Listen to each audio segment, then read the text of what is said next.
What is up, you bunch of allies? This is OBB, the Diecast News Guy. Welcome, everybody, to another Next Gen Diecast review provided by my good friends at Circle B Diecast. And you guys probably know what time it is. Make sure to use that promo code OBBYT, that's OBBYT, to save your guys yourselves $5 off of shipping because, heck, everything's expensive nowadays. And it's a good way to not only help myself out, but also to help you guys out as well. Because, hell, this shit does get expensive as the years go on. Today, it's going to be on Diecast that I think a lot of hardcore fan base, including my good buddy Low Wrangler 3, is probably going to appreciate this. But this is going to be on Alex Bowman's 2022 Ally. Because you can say they might have done it right with this car. As you guys can see right here, this is the Ally Chevrolet Camaro Z01 1LE 400 Motorsports. But this is no ordinary primary car, because I already reviewed this. But this is the one and only win that Bowman was able to add in his short season, which we'll probably talk to in a second. But yeah, at the Las Vegas Motor Speedway for the Pennzoil 400, it was another Hendrick driver, and this time it was with Alex Bowman. So without further ado, let's go kick off this diecast review and the official unboxing of the Alex Bowman 2022 Ally Las Vegas Race Win car.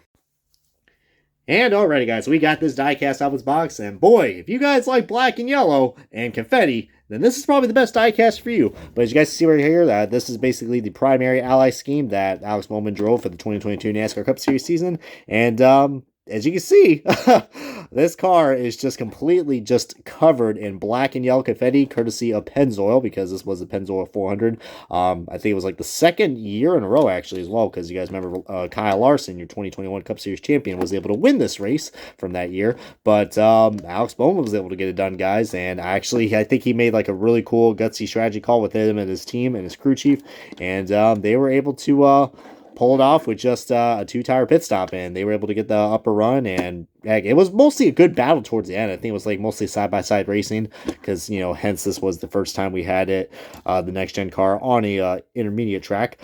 So yeah, dude, that was just so cool. But it was cool to see Bowman get it done. I mean, it's always exciting to see it, another Hendrick driver winning in victory lane. Whether you like them or not. But as you can see, this thing just looks really, really cool. Perfectly scaled and very detailed to what the car looked like in victory lane.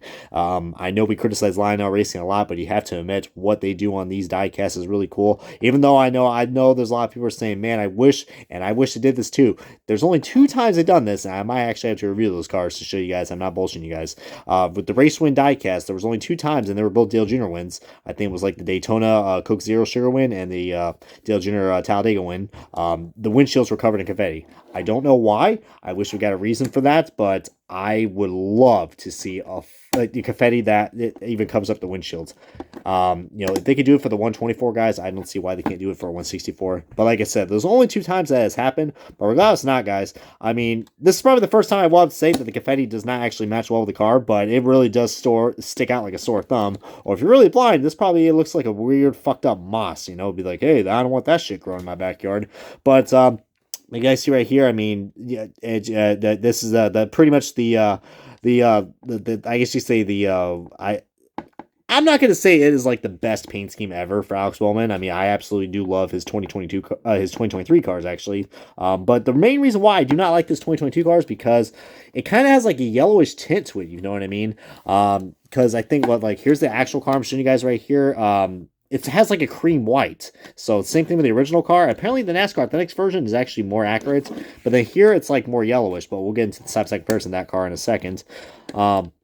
So I don't know why. I guess Hendrick Motorsports kind of screwed up on this. I mean, that's the main reason why I waited so long to get this car, because I was just like, God, that car looks like piss. Like literally piss with the yellow. But it is a cool race win, guys, so I do have to really appreciate that.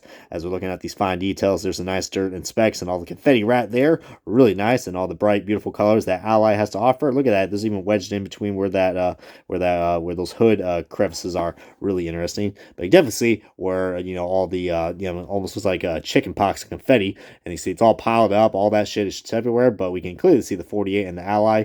I'm not gonna say they did it right with this paint scheme, But yeah, there's just so much nice little details on this. And I guess that's one good thing I will say about the cream whites and the you can actually see all the little details, the dirt specks and everything like that. The whatever was on the track is pretty much on this car as well. You can even see a little bit part of the splitter as well as also colored in that neon tape, which I thought was really nice little feature. Come on back, we got ourselves the cream white returning on the Ally logo, and it looks like it's bleeding into one of these headlights or tail lights. Clearly, I don't know what terminology is, but good lord, Brian. And more Ally D, right? And this side font-wise pretty much exactly the same, but we do got some nice little marks right here. I guess that was him racing really closely with his teammate Larson, but at least, Larson didn't wreck him compared to William. They're not William Byron. No, what was it? Chase Elliott. But yeah, I mean Bowman, guys, that was an impressive win. But now let's get on to the side-by-side comparison of the Ally cars. And again, I'm still not the biggest fan of this paint scheme, but I do like how the logos actually look a little bit better here. Here, they're not symmetrical. There's a big gap right here, so glad they kind of fixed that. The purple, it does look a lot more darker, but you can see it's a little more, I don't know, just because how my light is too, it looks a little more darker and glossier. But you see what I mean, just how different the cream white is, guys. It's just because of the yellow confetti. But then again, you got to blame Header Motorsports because they are the ones that said, hey, it's cream whites, even though when you look at the car, it is like white as my freaking, well, not really that white because it's dirty. I need a vacuum. But yeah, that's the only thing I got to say, guys. A pretty big missed opportunity, but I would say, like I said earlier in this video, the NASCAR Thanks version is probably the most accurate one you can get, and that's pretty much all there is to it because, heck, Lionel just couldn't get the color right.